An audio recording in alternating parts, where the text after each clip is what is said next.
Hey, y'all, and welcome to another edition of the Unscripted Huddle, brought to you by the National Football Alliance. The NFA's purpose is to honor, improve, and advance the sport of tackle football. If you're the parent, coach, or administrator of a youth or high school player, you're in the right place. We aim to deliver an authentic voice regarding performance, safety, and the medical truth to support you and your players. My name is John Reagan. With me is Joe Rafter. Let's kick it off. Welcome back to another Unscripted Huddle, brought to you by the National Football Alliance. My name's Joe Rafter, and as always, I'm joined with my partner, John Reagan. John, we're by ourselves here today. I'm traveling a little bit. You are decked out this weekend. We're gonna get to that in a little bit, but we're coming off the AFCA, so I figured that we talk a little bit about a recap of that experience. Yeah, Joe, it's great to be back here. I feel like we've spent the week together. Yeah. We were AFCA together for a couple of days and record one. I feel like we're sneaking in a podcast. Yeah. We both felt it was important. Obviously, for me, I've been a part of the AFCA for almost 30 years now. I was thinking about that this morning as I was getting ready for this. And, so my experience is in this profession, and that's truly what I, believe, have been amazing. But I know that it was your first AFCA. Yeah. So how was it? Tell our listeners and tell me about the experience. I don't think you and I really talked about that. We've had so many other things going on. Yeah. It was great to see you there. It was funny. So I knew some people who were there. Saw some old friends again. Made some new ones. That was a one way to characterize it. There were a lot of people there. Like, I was impressed with the numbers. I'm really impressed with the numbers of coaches there, mostly college coaches, although I did meet a couple remarkable high school head coaches and made a connection with one gentleman out of Huntsville, Alabama, that I walked into an event on Monday. I didn't get there till late on Sunday night, because we had our end of year football banquet for the high school I coach with on Sunday, so I couldn't fly down until I was finished there. So we got there Sunday night, and I had my son with me. Interestingly enough, my oldest coaches at Catholic University, senior. He coaches last year, and he's in the process of looking for a job. So he joined me, which is a really, really unique experience. So it was a first for him, too. But we got down there, got a little dinner. Sunday was a little bit of a wash. But Monday, man, I walked into the first session at 8 o'clock, and it was just high school general session A. And I walk in, and it's Coach Louis LeBlanc, I believe is his name. And he's out of Huntsville, Alabama, at the Westminster Christian Academy. Just, some high school session. Well, John, his entire session was talking about how football makes better men. And somebody was looking out for you, Joe. That's one thing. That's another way of describing it, John. The football gods were guiding me through the entire experience. Like, it was unbelievable. I sit down and I'm listening. I got my iPad. I'm taking pictures of the slides he's putting up and trying to take notes. And this guy's story, his personal story, as well as the work that he's doing at Westminster Christian Academy, in my opinion, like, role model what high school football is all about. Help his signature line is helping better men through football, so something like that. Great guy. I talked to him for about 40 minutes before I left on the phone. We tried to get together again in person, but we couldn't. But he's a guy that I think we're going to have an ongoing relationship with. And that for me was one of the things I really liked about the AFCA is, I had a chance to meet people. I had a chance to share the story of the National Football Alliance, who we are, what we're doing. Spent a lot of time on the vendor floor sharing that story. And quite honestly, John, the feedback from lots of different vendors, whether it was, Mike Pollock with Tip of the Spear football, that we're getting ready to announce something with them here coming up. He was at the Ray Crowther vendor's booth.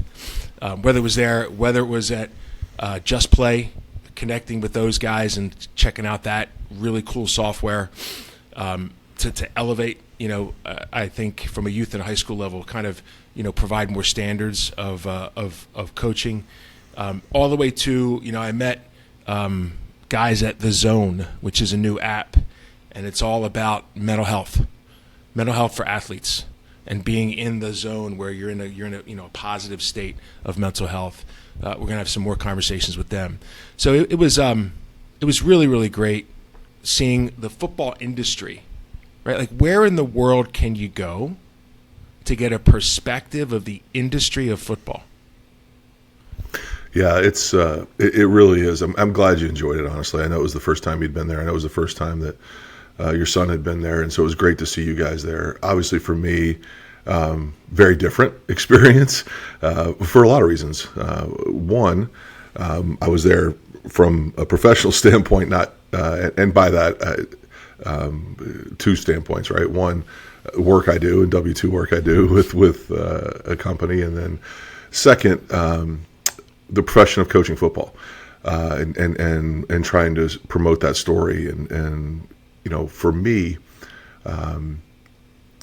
that lifelong learning. It's interesting. I was thinking about this 29 years ago when I first went. It was all about just learning, right? Meeting people and learn, right? Go shake hands. Who's going to be there? Running around, trying to find this coach, trying to find that coach. Who's speaking where? What can I learn? And the AFCA used to have, I say used to, they still have some, but very organized, structured, probably the best word, training programs. So whether it was for GAs or young coaches or mastery programs, kind of moved away from that a little bit. So maybe it was trying to chase those, just lifelong learning, making connections, to now trying to be a little bit on the other side, on the AFCA side, on the NFA side, even with our company, to be on the training coaches side, right? Helping the profession, moving the profession forward, providing opportunities for anybody and everybody in the profession, to finding new ways to provide opportunities, to trying to find new ways to help coaches become better coaches and help coaches teach their players, and so very very different probably experience based on the approach we were taking to it, right? I'm taking a 29-year, been there, have certain expectations for what the convention should be, approach to it, versus you coming in with almost no expectations, which is a great way to learn, right? Yeah. And coming out with a great feeling about it as well. For me, I just love every year being able to see coaches that maybe I only see once a year. Maybe I haven't seen them in years if they haven't been there, or I just don't run across them because, as you noticed, it's hard to see everybody you want to run into. A lot of time, a lot of people with the same experiences. So I come out of it rewarded every year. I come out of it with great things, with great experiences, with great friendships renewed or new ones made, and hopefully with a step forward in my lifelong learning along the way. Yeah, it was one of the things I was impressed with was, and maybe this let's talk a little bit about some things we'll talk about later in the show, but the knowledge sharing that's happening, the authentic sharing of perspectives. Some may argue that football is the most competitive environment in the country, right? Business is competitive. There's certain political situations that are certainly competitive, but football is a hyper-competitive environment, whatever level, right? Athletics are very competitive. So here you have, I don't know, I was figuring there's about 2,500 at the convention. That's a guess. Yeah, that's probably on the low end, but that's probably a very educated guess. Yeah. So 2,500 people. Mostly men. I mean, almost all men. I did see some women, but almost all men. So, whose job it is to compete, every day, right, is to develop competitors in the sport of football. And yet they're walking through these halls and in these, in these breakout sessions, talking and sharing their knowledge with each other, which speaks to, I think, the character, the virtue, and the integrity that these particular participants demonstrated in being there. There were a couple coaches that I saw were there and just listened, didn't say anything, didn't share at all, even in some of the roundtable conversations.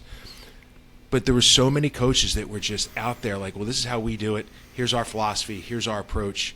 And I find that to be, I spend most of my time in the business world. I would never, ever, in a business context, go to a conference and share my secrets, my trade secrets, with a competitor. Never do that. Sure. I think, go ahead. I'm sorry. I didn't mean to cut you off. And it happened all the time. And for me, I put my hand on my heart and I'm like, this is a place that these are people I want to be a part of. Like, I felt like a little bit of no surprise, but I found people that I resonate with. Yeah. I think that's a testament to a couple of things. One, it is truly a professional conference.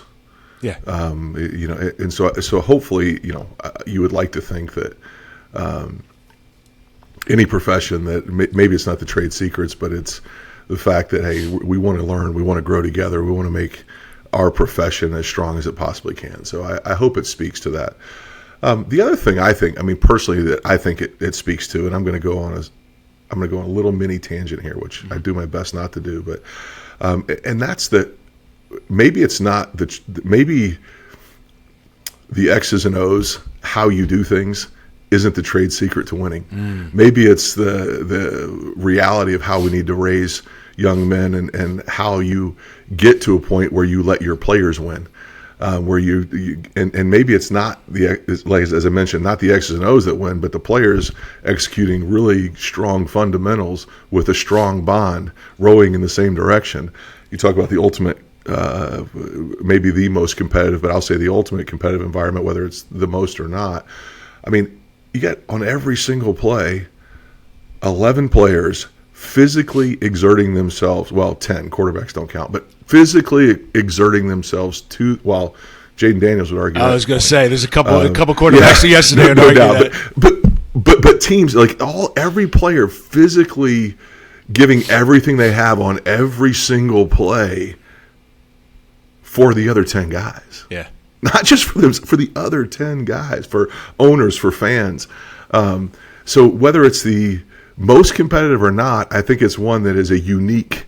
The game just brings a unique competition to it because it, again, we won't get into yesterday, but with some of the playoff games, as we know, we're recording this between division series, but just seeing professionals together, sharing, trying to learn, trying to move forward, trying to make the profession greater, trying to raise, young football players, middle-aged football players, adult football players to move forward. It's just been, every year I don't know, I feel good. It's at least a feel-good moment when you walk out of there to a degree.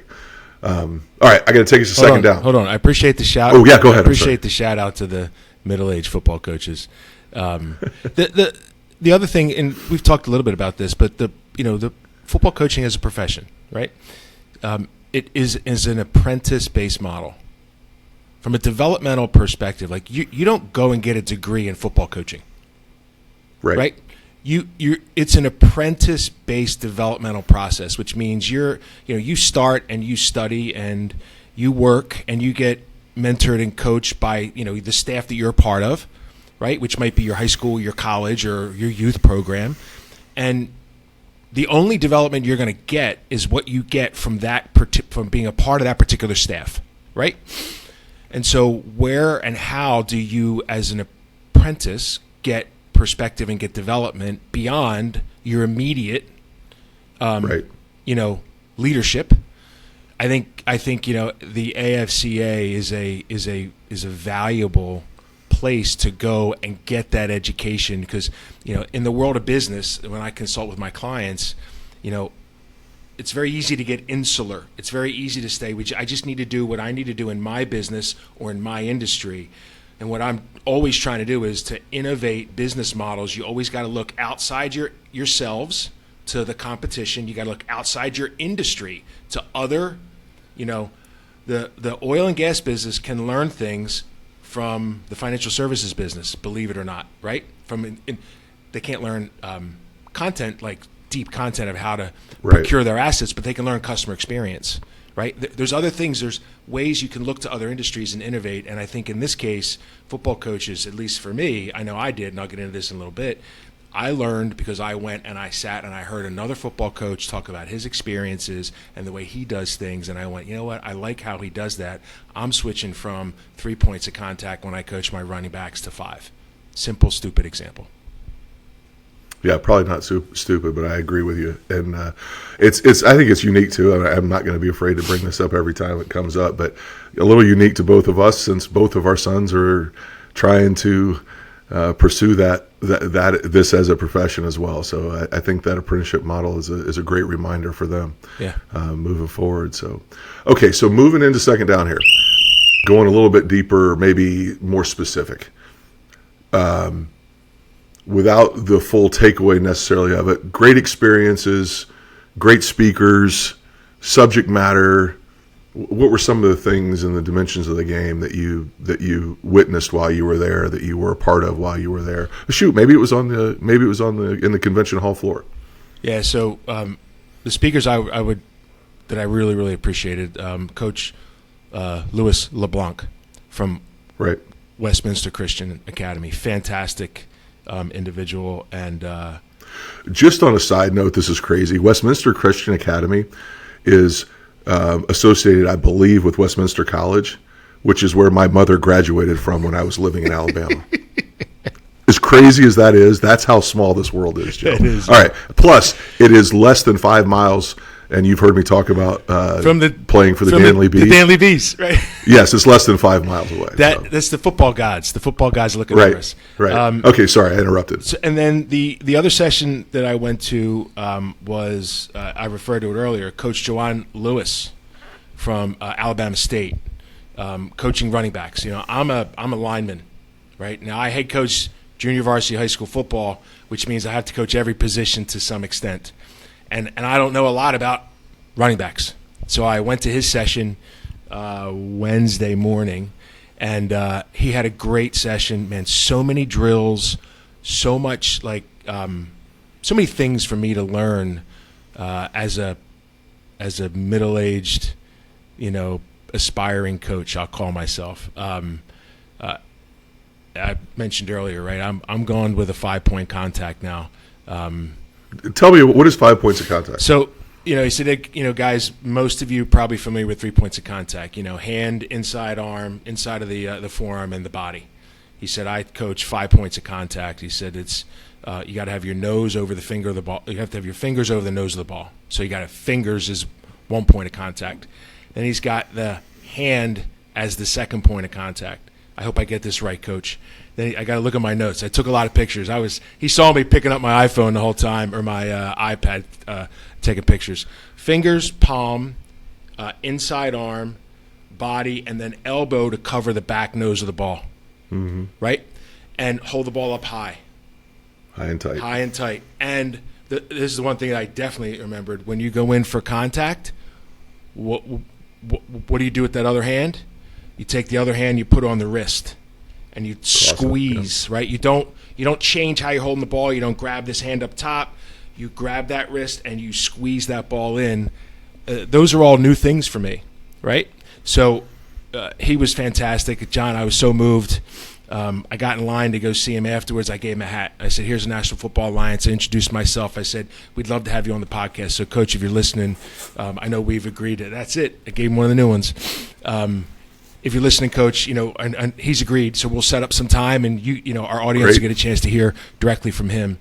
So those are the two guys that really jumped out at me. Of course, I missed Sunday morning when they had some of the keynotes for the event. Sure. But those are the two guys that jumped out for me.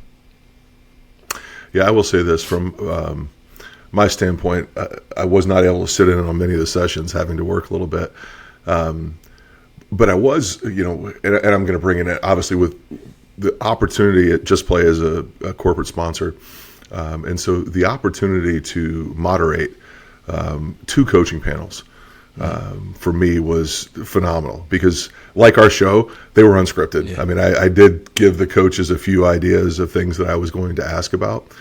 But what I heard was so exciting, honestly, that it was great. The first was a head coaches panel Sunday evening, which, matter of fact, I ran into you right after that and shared some of that excitement. Right. But we had. I'm so bad with names sometimes, and I don't have notes in front of me. Andy Waddle from Valparaiso, who's the new head coach there. Tremaine Jackson, who's the new head coach at Prairie View, was just won a national championship. I take that back. Let me go back here. Andy Waddle came from Marietta College. Tremaine Jackson just won a national championship and was Division II Coach of the Year at Valdosta State, and is now at Prairie View A&M. We had Chad Martinovich, who was a longtime associate and friend of mine from University of Rochester. And we had Jason Bechtel, who's the head coach at Houston Christian University. And really the point of the panel was just to share with coaches, whether they were current head coaches or young guys or whatever they may be, their roads, their paths to success, to get to where they were. As a head coach, as any coach, you better be happy that you've got the best job in the world wherever you are.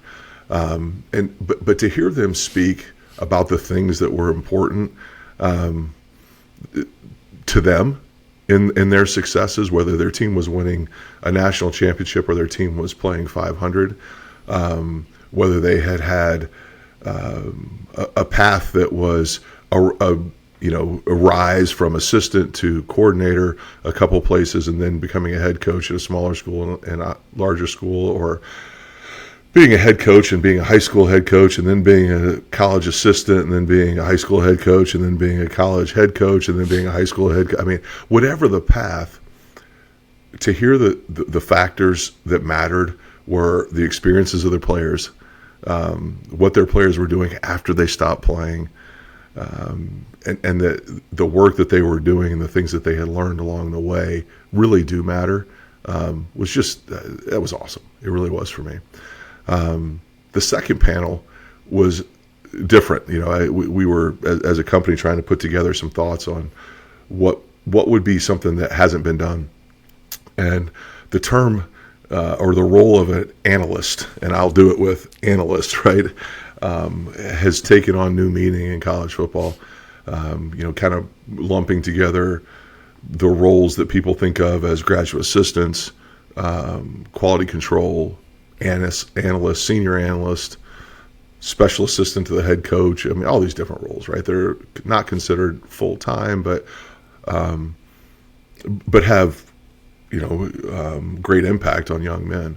And to hear young men, and I do mean young men, even though I think we had a 30-year-old on there, but to hear them talk about what is truly important in the business and giving back, even though they're on the rise, right? You've got a GA from UCLA, Anthony Golliver, who's trying to get another job, but along the way has been a 7-year Marine, Wow. and has learned some lessons and share it. Just,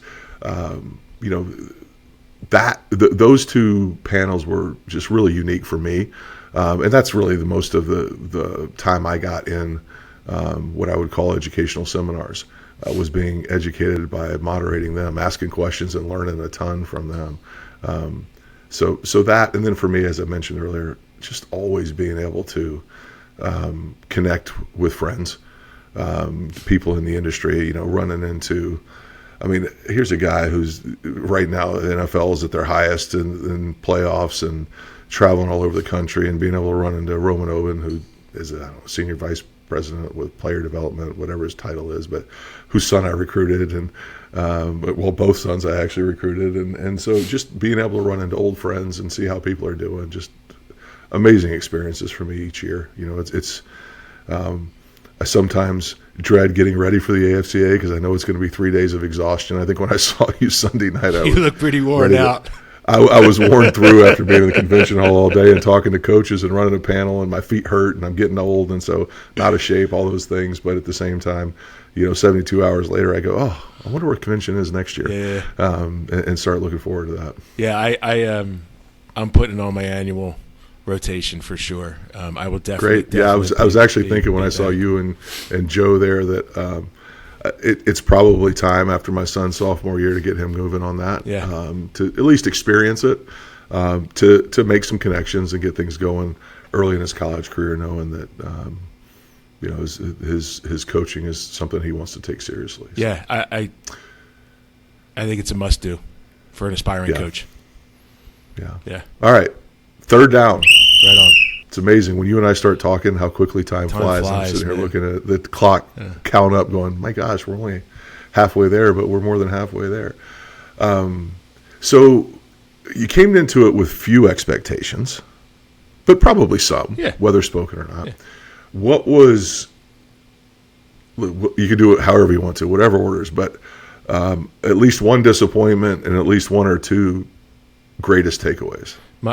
My disappointment was really clear. I was disappointed I couldn't be there on Sunday morning. I was originally booked to fly out Saturday, stay Saturday night, be there Sunday morning. But my responsibilities as a high school football coach called, and so I had to go to that banquet, which of course I was going to do. I did kind of, I'm a JV guy, so I got to get in and get out a little early. So I was able to get down there a little early on Sunday, but my biggest disappointment was not being able to be there the whole time. If I had to do it all over again, I spent Monday morning walking the vendor floor, making sure I met as many of those folks as possible. I would have done that Monday afternoon because I sacrificed some content, some session time in order to do that. So if anyone's thinking of going next year, get there on time. Don't come in Sunday thinking you'll pick things up. Get there Saturday, and I would reserve the afternoons for networking and the mornings for content sessions. Mm-hmm. Greatest takeaways, frankly, is as a father. My son, he's graduating. That's awesome. He's going to graduate this spring, and he's looking into colleges. He wants to coach for a profession, and to see him go out of his way and just walk up to anyone and everyone and introduce himself and say, here's where I am, here's what I want to do, is there a possibility that we can have a conversation? And to see him do that over and over and over, to know that he's doing it as a father is great.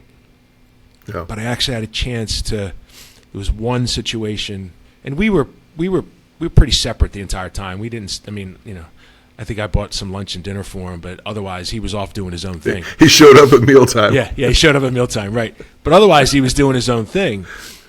Right. And to see him walk across the hall and walk up to somebody who was, arguably a pretty daunting individual to walk up to, as a aspiring coach, it just made me burst with pride and joy. And when I talked to my wife on Tuesday, I got choked up like I did here. I actually got to see my son go chase his dream, physically chase his dream, right? Yeah. It's that was unique. Yeah.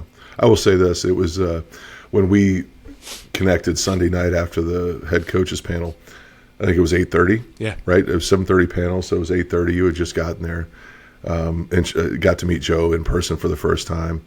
And we sat down, and he was standing just kind of listening to the initial conversation. And then all of a sudden he's gone. And I go, I wonder. In my mind, I didn't ask you. I just was like, I wonder where Joe decided to go off to.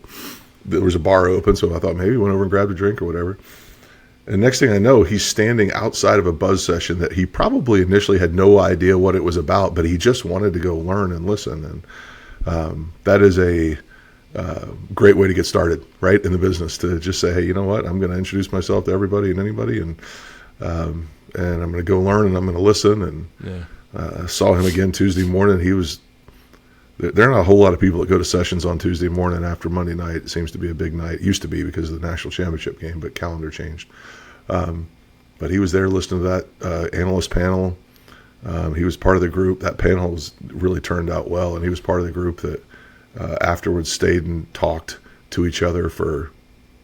I mean, they kicked us out of the room because the next session had to start. Honestly, and so just seeing that, and they still talk. So he's well on his way. Thanks, man. The other thing, just one more. The other thing. So when you and I were talking Sunday night, you said, "Oh, do you know Andy Talley?" And he was behind us, and he walked away, and I was like, "Yeah, I know Andy." So I saw him on the vendor floor, and I went up and I reintroduced myself to him because he recruited me at Villanova. I didn't go there, but he recruited me back in the day, and it was so good to see him. Right now, he said he remembered me, which hopefully he did, right. but in my own mind, I probably think he didn't. Sure, but again, back to making those. I mean, that's an old connection, right? It's been a long time since I've seen and talked to him, and I wish him all the best in his life. But it was so cool to see him and just reconnect, and it just there's a home in this sport that I feel when I talk to those these men, these people in this that are in and around this sport. I feel like it's a place where I can call home on a personal level, and I'm saying this because I think that's the experience of the AFCA. That's my experience as a first time. Like I found another place in this sport where I can call home. Yeah, I will say this. And Andy's doing unbelievable work now. It's not Be the Match. It started as Be the Match when he started a Bone Marrow Foundation, and I can't remember the name that they're working with now, but. He represents that so well in his organization, and that's terrible that I don't have that pulled up, nor do I have it. Anyway, we can drop it in the show notes afterwards. We'll drop it in the show notes. Yeah, afterwards. he has done a great job, and I was fortunate enough when I was coaching at Penn, we were part of that organization because obviously we were 20 minutes away, and every year we did we raised awareness and had people sign up to be a part of it, and we actually have had.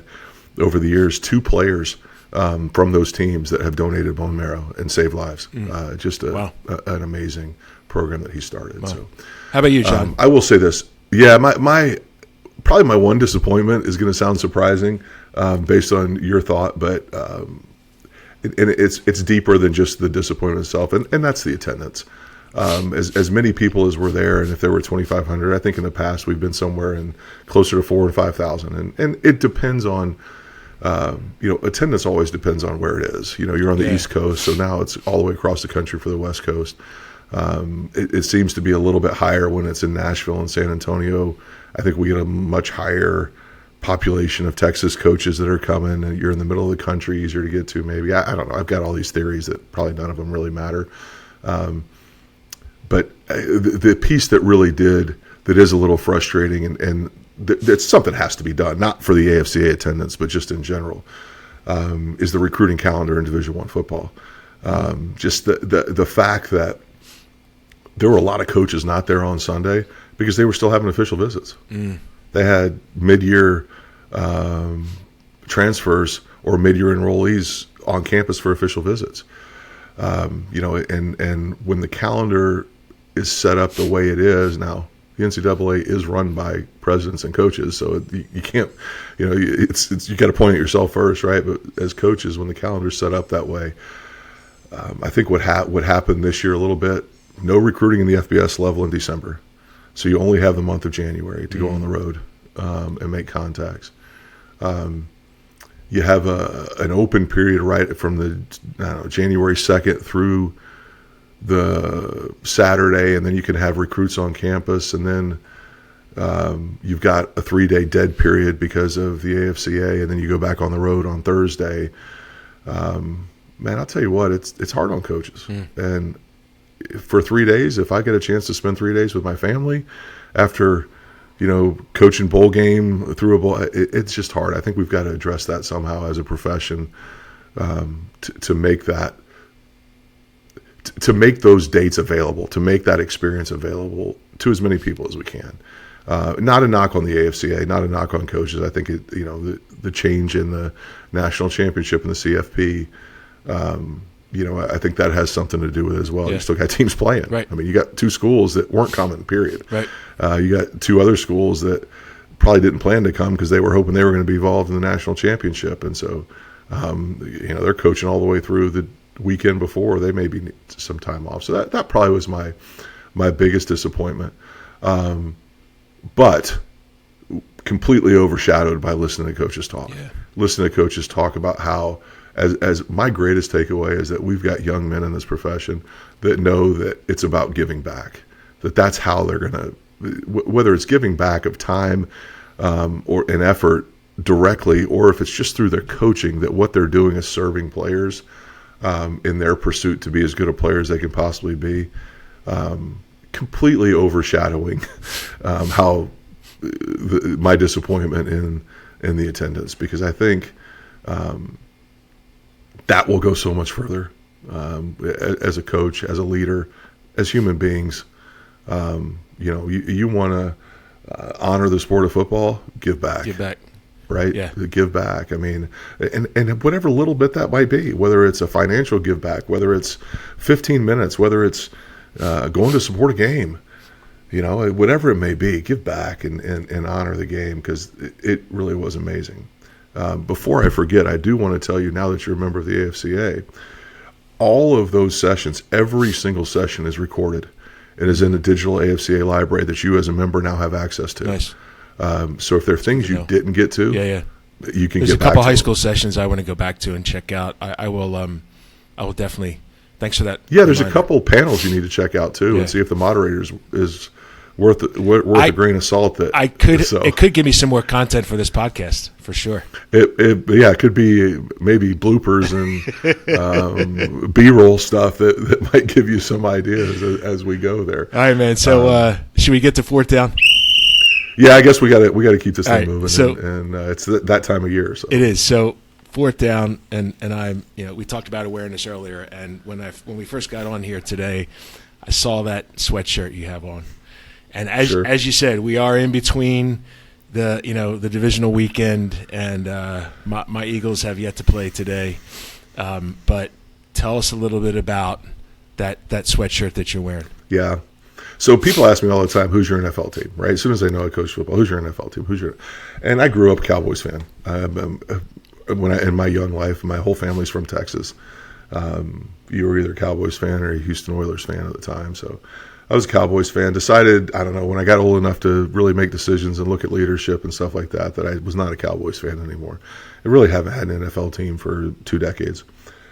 But having lived in Philadelphia on 4 different occasions, for probably a total of about 10 to 12 years, my kids are diehard Eagles fans. Nice. And so I have become almost an apologetic Eagles fan. Because you say that in Philly and it's great. You say it anywhere else and you're like, are you throwing snowballs at Santa? Not all the Eagles fans are thugs. Not all of us are thugs. As anywhere, right? But truly, I mean, fanatic, shortened to fan, there's a reason for it. Yeah. That being said, it's hard to live in Philly and not be an Eagles fan. Yeah, I mean, it's just fun to be. I lived in the city. I lived in a townhouse. I lived on the streets, and with people that, I mean, every score, people are yelling out the front door. So that's part of it, right? But really, for me as well, the Eagles Autism Foundation is a phenomenal group. I was, and I mean this sincerely, fortunate enough when I was coaching at Rice as the offensive coordinator.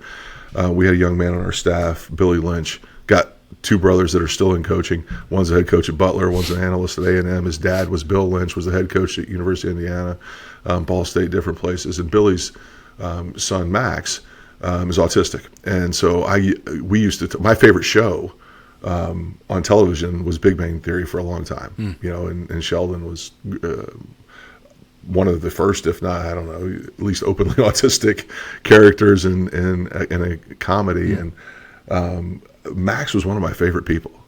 And so I took it upon myself to learn about autism and really didn't know, I mean, it's just really ignorance. I knew nothing. but learned a lot fast. And so any chance I have to support that, and the Eagles do in a very strong way, obviously through their owner, just supporting it. So that's the crazy sweatshirt. Even here in Central Texas, where I live now, I wear it on game day. I go run errands. I was in Lowe's early this morning, and I had somebody saying, "That's a great sweatshirt." Nice. They couldn't get "Go Birds" out, but it is a great sweatshirt. Hey, it's a start. So it's a start. That's right. So that's what this is all about. And thank you for asking. Small personal story on that. So I have a buddy of mine from high school who's very, very active in that foundation. Rides every year. Is that right? With his son. Yeah. I don't want to say his name only because keep his privacy. But I will say this: I had a chance. So I was a small, interesting story, I think. Anyway, there's a woman who leads the Eagles Autism Foundation. Her name's Ryan Hammond. I met Ryan. She's a St. Joe's University Hawk. I went to grad school there, so I'm a the Hawk will never die guy as well. I had a chance to meet her before she went down there. She was working with us in the alumni board at St. Joe's, and fantastic, dynamic woman. Thrilled to see her have success and the great things that she's doing there on a personal level. And of course, I have friends who have children who are autistic, and I think it's wonderful to see the Eagles doing that in our backyard. It certainly makes me proud as a season ticket holder and lifelong fan that they're making a difference in the community in that way. So as a lifelong fan, I know you were traveling. So did you catch the Lions-Commanders game last night? So I caught the first half. Okay. And how are we feeling about obviously the Eagles today versus whoever, if they pull it off with having home field advantage now? So I don't know, but check the tape. I don't know if episode 7 has posted yet with Merrill. I don't know that it's posted yet, but check that tape because you heard it here first. Yep. I said I would really like to see. I'm a I'm a Commanders fan this weekend. I still can't get that out of my head. I'm a Commanders fan here this weekend because I want to see the Eagles host an NFC Championship. My son and my wife are going to the game today because I'm traveling, and hopefully, John, next Sunday we will not be able to record because I will be, or maybe we will, because I'll be on my way going down there. I'll say this: you're halfway there to that championship game. Now the Eagles got to do the right half on their end. They just got to take care of business. They just have to take care of business. And I'll tell you what, the Commanders, of course, very, very happy to see Zach Ertz get a touchdown and having success. No doubt. I mean, and have so many huge catches late in his career. And I was obviously we say that because we're both friends with Zach's mom, and I would say this, that I was texting her during the game. He had so many touches and so many key touches. I said, he's going to hurt tomorrow. He's not a young man anymore. He's going to hurt tomorrow. Yeah, he took a couple hits, but we're thrilled to see him have that success. Shoot, yeah. However, I think the end of the line is next week. I think it's going to be hard for the Rams to come into the Eagles environment and get a win. It does make me a little nervous. It's always hard to beat the same team twice. So I don't like that factor against us today. But with all that said, they got a lot to play for now. They're playing for a home NFC Championship game, which, as I've said in the past, is the best professional football game you'll ever go to. Yeah. As a home fan, if your team ever hosts a championship game it is the best experience in the world. It is an all-day party, particularly in Philly. And for all of our fans out there, well, maybe we'll see you in Philly next Sunday. Come to the tailgate. Yeah, I would say it's an all-day that sometimes turns into a night when you start trying to climb poles and not for me, man. Do bounces off of grease the poles. Grease the poles. That's right. Get ready to grease the poles because they need to tonight. Because if they win that game to have a championship game, it's going to be quite a night on Broad Street. Yes, it will be for sure. Well, it's always fun to see those successes. So there is another side. Obviously, the Chiefs keep winning. We don't have to talk in depth on it, but they just keep finding a way to win. And I saw a stat yesterday, really interesting. And it carries into the Lions game. I mean, Lions turn the ball over 5 times. Hard to win when you turn the ball over 5 times. The Chiefs did not turn the ball over in their last 7 games of the season. That's pretty good. That's really good. That's like elite, right? I mean that is which they are, right? Yeah, which they are. You know, yeah. There's more Chief haters than ever right now, probably just because of success. Put me in that camp. It comes out. But. I've had enough of the Chiefs. They've and I'm well. Your Eagles, I should say but your Eagles at the time got rid of the head coach when he is probably going to be one of the most successful and revered coaches in the history of the game. So I was talking about that yesterday with my dad, and when Andy left, I still think for both clubs it was the right thing. It was for the Chiefs and for the Eagles. Change is good, right? He had the situation with his son at the Eagles camp. He had his run, and what I find about his coaching style from my particular lens in the Chiefs as compared to the way he was in the Eagles.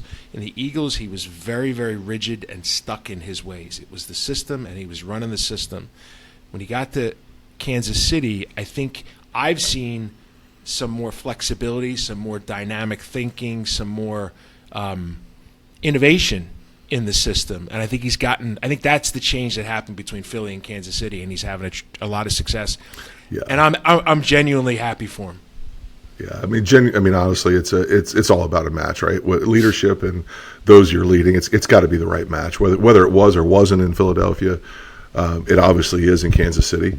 You know, I use this analogy, and we talked about be the match earlier. I mean, you could be the healthiest person in the world, and say, hey, I want to help somebody with donating my blood. But if your blood doesn't match, then you can't donate. Then help. It's all about the right match. So, I think that it'll be an exciting day. I am, as you can tell, I'm geared up, ready to go to sit in my unfortunately cold San Marcos home here in Central Texas and watch the Eagles. But ready to hopefully get that one rolling and see what kind of conversations that sparks. Right on. Well, I think that's a wrap for episode 8 of the Unscripted Huddle. Dude, we are 8 in. It's been 2 months. It's been fantastic, man. Love being here with you, brother. Yeah, me too. And I look forward to having some of these people that we've talked about on the show back, or talked with on the show back. Some of these people that we've talked about on the show with us, and doing everything we possibly can as the National Football Alliance to continue to honor, improve, and advance the game of tackle football. So with that, go Birds. Go Birds. And we will get ready for the next edition sometime soon. Thanks. Well, that's it for this week. Let's keep the conversation going to help NFA honor, advance, and improve the game of football. Thanks for listening, and join us next time for another set of downs on the Unscripted Huddle.